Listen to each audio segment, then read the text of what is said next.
কি প্রচুর গরম পড়ে গেছে তাই না? তার জন্য এখানে বসে, বসে এই যে পেপসি খাচ্ছিলাম। আর এখানে এই যে দেখো জ্বালানোর জন্য চলে এসছে। ভাবছি কি না কি খাচ্ছে, আমাদেরকে কেন দিচ্ছে না? ওটা যে ওদের খাওয়ার জিনিসই নয় সেটা তো ওরা জানে না। তারপর তো আমি দিইনি বলে ওই যে মায়ের কাছে নালিশ করতে গেছে।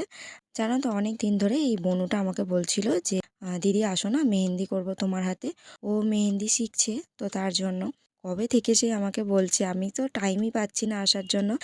সেদিনকে আমার একটু টাইম ছিল তো ওকে বলাতে, ও তো সঙ্গে সঙ্গে বলছে হ্যাঁ আসো আসো। তো গিয়েছিলাম, এই যে মেহেন্দিটা করেছে খুব সুন্দর করেছে। মেহেন্দিটা দেখে কেউ বলবে যে ও নতুন শিখছে?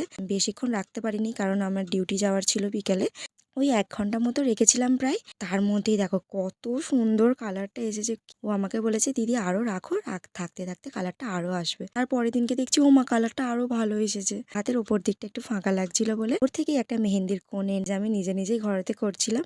ওর মতো খুব সুন্দর হয়নি কিন্তু মোটামুটি হয়েছে। আমার হাতে টাইম ছিল না, তাড়াহুড়োতে করেছি তার জন্য এই অবস্থা।